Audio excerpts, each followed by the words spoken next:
Bismillahirrahmanirrahim. Perkenalkan, nama saya Dina Mudin. Di sini izin saya sedikit menjelaskan mengenai pedoman perkaderan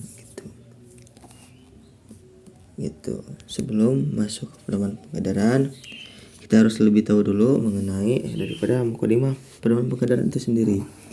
Yang pertama, di alinea pertama yaitu membahas mengenai fitrah manusia gitu, yang harus memanifestasikan nilai-nilai ilahiyah sehingga melahir spirit tauhid sebagai persaksian syahadah gitu untuk terbebaskan gitu dari keterbelengguan selain Tuhan. Dalam artian di sini membahas mengenai konsepsi menjelaskan tentang Islam itu sendiri gitu. Mana Islam yang sebagai agama yang mutlak jelas gitu, dan dijelaskan dari Islam ini gitu menjadi bahwasannya manusia ini harus gitu menjalankan gitu nilai-nilai keislaman itu dalam bentuk spirit tauhid, dalam bentuk peniadaan atas selain adanya Allah Subhanahu wa taala sebagai Tuhan gitu. Di paragraf 2 membahas mengenai peran sebagai khalifah gitu, yang mana harus mengikuti gitu tugasnya membuat sebuah perubahan sesuai dengan misi para nabi terdahulu gitu, yang mana menjadikan Islam sebagai rahmatan lil alamin. Di sana mulailah adanya cita-cita Islam. Apa aja? Ada yang namanya universal brotherhood, terus egaliter, demokratis, berkeadilan sosial, dan berakul kalimah, serta beristiqomah dalam memperjuangkan dan membebaskan gitu para kaum mustadafin. Selanjutnya terus ada di sini di paragraf ketiga membahas mengenai HMI gitu, dengan tujuan daripada pasal keempat gitu, terbinanya Yayasan Akademis Pencipta Pengabdi yang bernafaskan Islam dan bertanggung jawab atas terwujud masyarakat yang dibangun oleh Allah Subhanahu wa taala. Di paragraf selanjutnya sini diberitahu sebagai HMI sebagai platform yang menyusun agenda yang mana selalu menyesuaikan dengan realitas masyarakat gitu, memperjuangkan dan membebaskan kaum tertindas serta membekalinya gitu dengan ideologi yang kuat gitu. Lanjut di paragraf 5 gitu.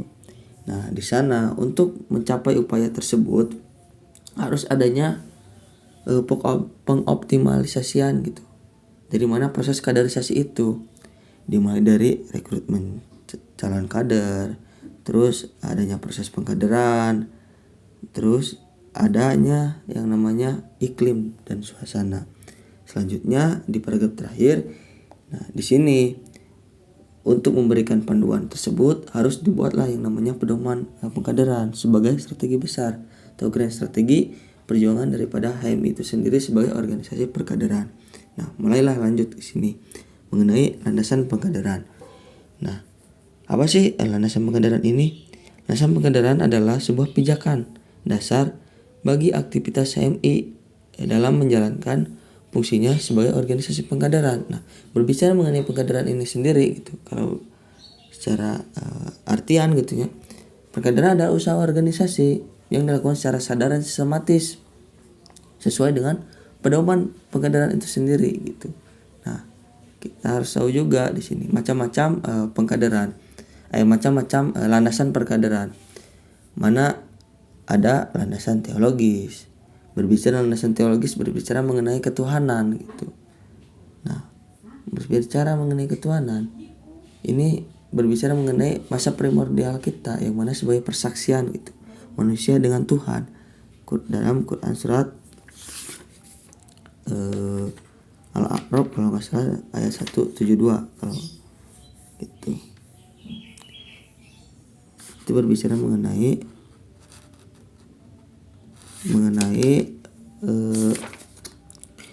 kita gitu secara primordial, persaksian kita, sehingga persaksian itu harus dimanifestasikan dan harus tindak lanjut gitu ketika kita hidup di dunia yang mana akan mencari kebenaran akan adanya Tuhan gitu.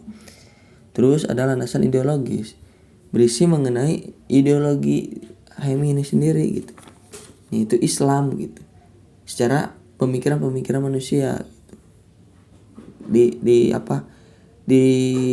diaktualisasikannya lewat daripada NDP itu sendiri gitu, yang mana NDP menjadi bukti daripada pengaplikasian ideologi HMI itu sendiri. Nah, terus ada landasan sosial histori. Nah, kenapa nggak awalnya itu sebelum daripada ada 4-nya landasan, ada 5 landasan, ada sosial kultur. Kenapa nggak sosial kultur? Karena berbicara mengenai sosial kultur dan sosial histori di Indonesia ini dan latar belakangnya ini sangat berkaitan gitu, sehingga dicantuminya sebagai sosial histori gitu. Yang pertama menjelaskan mengenai keislaman, Islam masuk ke Indonesia. Yang kedua membahas mengenai latar belakang terbentuknya HMI itu sendiri pada tanggal 5 Februari 1947 gitu. Dengan latar belakangnya yang berbeda juga, dengan latar belakangnya juga gitu. Terus ada landasan konstitusi. Berbicara mengenai landasan konstitusi, ini menjadi aturan main gitu dalam setiap pelaksanaan daripada kegiatan HMI itu sendiri.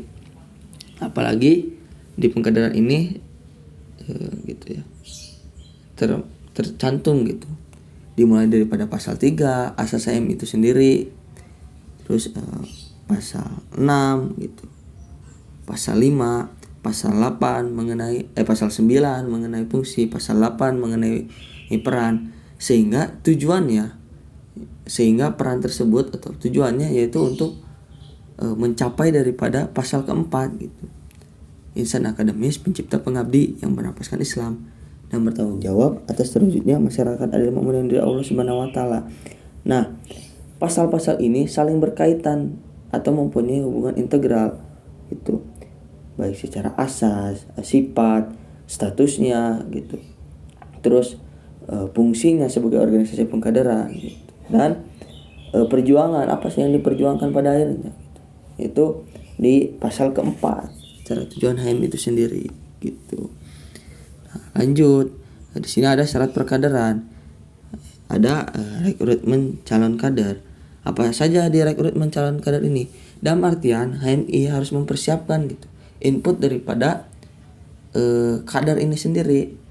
Harus mempunyai integritas pribadi, bersedia mengembangkan diri gitu. Terus yang siap untuk berprestasi tinggi ya, dan keempat mempunyai komitmen kuat gitu, untuk memajukan organisasi itu sendiri gitu. Di sini ada proses pengkaderan, yang mana proses pengkaderan ini menjadi tanggung jawab pengurus khususnya dalam pelaksanaan daripada latihan kader itu sendiri gitu.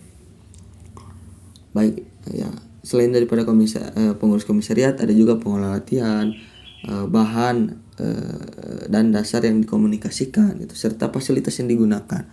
Ada juga di sini iklim dan suasana yang kondusif, yang mana sebagai pengembangan daripada kualitas kader gitu. Iklim yang seperti apa? Yang bisa mengembangkan semangat belajar, yang bisa mengembangkan semangat kerja keras gitu, ataupun sampai melahirkan pandangan futuristik gitu. Serta juga bisa mengembangkan akan potensi kritis kita gitu. Potensi kritis kita dalam merangsang dinamika lingkungan sosial. Itu. Di sini ada prinsip pengkaderan, ada integratif, artinya adanya kesatuan gitu. Adanya kesatuan baik secara duniawi maupun secara akhirat, atau kalau kita berbicara sesuai dengan fitrahnya yaitu perpaduan utuh antara aspek ukhrawi dan duniawi gitu, ataupun kecilnya adanya kesesuaian antara pengetahuan dan perilaku kita. Terus ada persamaan, dalam artian di sini harus sama gitu, tidak ada pembeda gitu. Baik ya, tidak ada pembeda lah intinya, kita sama gitu secara kadar HMI. Terus ada keseimbangan, nah harus seimbang gitu.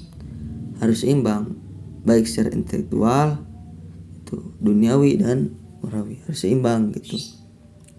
Terus ada kasih sayang. Nah, kasih sayang di sini adalah sifat lain daripada turunan daripada sifat Tuhan.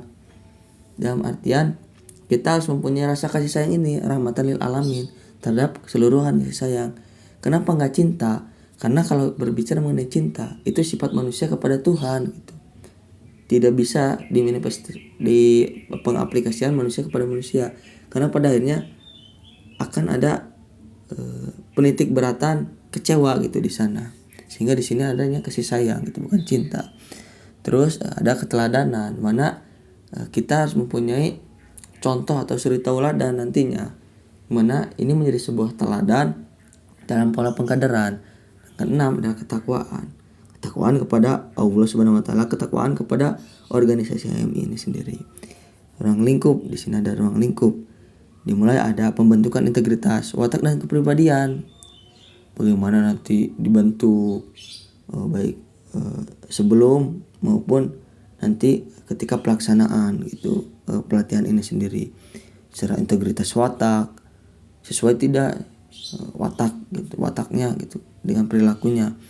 Terus kepribadiannya gimana gitu. Terus ada pengembangan kualitas ilmu pengetahuan. Nah, pengembangan ilmu pengetahuan ini senantiasa berkelanjutan gitu, tidak ada batasan meskipun telah melewati jenjang training gitu. Terus ada pengembangan kualitas keahlian. Nah, pengembangan kualitas keahlian ini secara kontinu juga gitu, berdasarkan akan keahliannya sendiri gitu. Nah, di sini selanjutnya ada skema pengkaderan, dimulai daripada pengenalan, baik itu bisa di perguruan tinggi ataupun bisa mengenalkan lewat daripada aktivitas HMI itu sendiri gitu, dalam lebih menyesuaikan dengan realitas masyarakat. Dalam artian HMI kan kalau disorot gitu, daya sorot HMI itu kan dilihat daripada keadaan HMI gitu, yang mana penyingkapannya terhadap kaum yang tertindas gitu. Nah, itu sebagai bukti daripada pengenalan HMI itu sendiri. Terus ada pembentukan, di mana ada 3 jenjang, mulai dari LK1, LK2 dan LK3 gitu. Kita dibentuk gitu. Bagaimana kita dilatih gitu, baik secara watak, integritas dan kepribadian tadi gitu. Terus ada pengabdian kader. Nah, di sini bakal menjadi sebuah pengaplikasian gitu. Dalam hal kecilnya proses kita dibentuk, proses kita diberitahu gitu mengenai HMI ini, kita aplikasikan. Salah satu contoh kecilnya di masyarakat gitu.